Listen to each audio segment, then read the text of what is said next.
ہماری عزت و آبرو پر حملہ ہو رہا ہے، ہمارے حقوق کو پامال کیا جا رہا ہے، ہماری آبادی کو ویران کیا جا رہا ہے، ہماری مساجد و مکاتب کو مسمار کیا جا رہا ہے۔ آزادی کے خاطر بحر ناآشنائے ساحل میں کود پڑے تھے، موجوں سے کھیلتے ہوئے مزدار تک جا پہنچے تھے اور بے پناہ قربانیوں کے ذریعے اس کو پروان چڑھایا تھا۔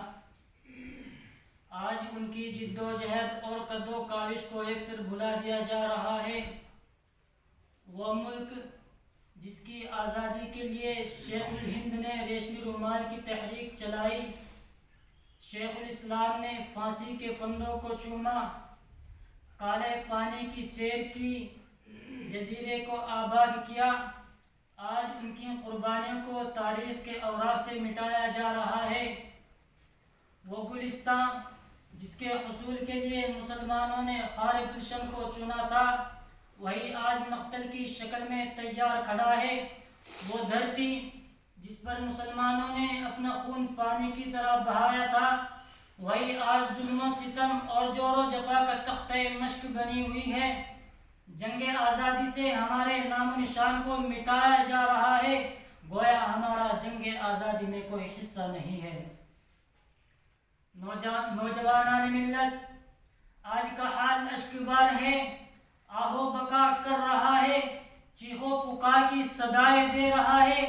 اپنی بے چارگی و بے بسی اور مظلومیت پر ذرہ ذرہ ماتم کنا ہے۔ اٹھو تو صحیح، دیکھو بے قصور مسلمانوں کے خون، بے کسی و بے بسی سے مسلمانوں کے آنسوں کا سیلاب امن رہا ہے۔ ہندوستان کا گوشہ گوشہ بے گناہ مسلمانوں کے خون سے بھرا پڑا ہے، ان کی بہو بیٹیوں کی عصمت و عفت کے دامن تار تار ہیں، مسلمانوں کی زندگی سسک رہی ہے، گلشن ہند ان کے لیے ماتم کدا بنا ہوا ہے اور نفرت و تعصب کے شعلے بھڑک رہے ہیں۔ لیکن افسوس صد افسوس، یہ کیسی آزادی ہے کہ مسلمانوں کی جان و مال محفوظ نہیں، ہماری عزت و آبرو پر حملہ ہو رہا ہے، ہمارے حقوق کو پامال کیا جا رہا ہے، ہماری آبادی کو ویران کیا جا رہا ہے، ہماری مساجد و مکاتب کو مسمار کیا جا رہا ہے۔ کہیں وہ ماں بھارتی اعلان کرتی ہے کہ ہمارا احسان ہے کہ اس ہندوستان میں مسلمانوں کو رہنے دے رہے ہیں، کہیں مسلم بچوں کو وندے ماترم پڑھنے پر مجبور کیا جا رہا ہے، کہیں ان کے خون کو پانی کی طرح بہایا جا رہا ہے۔ یہ دل دوز اور روح فرسا واقعات جو ہمارے سامنے آتے ہیں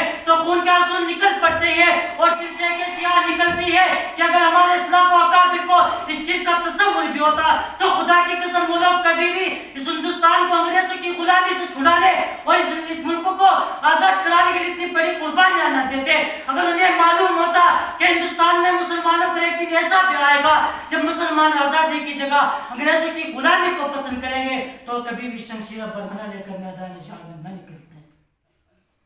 عزیز دوستو، ہم سے قرآن چیخ چیخ کر کہہ رہا ہے وَأَنْتُمُ الْأَعْلَوْنَ إِن كُنتُم مُؤْمِنِينَ، تم اس سر بلند ہو بشرطے کہ تم مومن کامل بن کر زندگی گزارو، تم انقلابی امت ہو، تم نے ہر دور میں حالات کا رخ موڑا ہے، آج بھی ہندوستان کے مستقبل کو امن و شانتی خوشحالی و ترقی میں بدل سکتے ہو۔ اس لیے اٹھو، قرآن کو پکڑو، سنت نبی کے دامن کو تھامو، اپنے اندر روح بلال اور شان فاروق کی پیدا کرو، تمہارا زوال عروج اقتدار سے بدل جائے گا اور تمہارا مستقبل تم سے اسی چیز کا مطالبہ کرے گا۔ وآخر دعوانا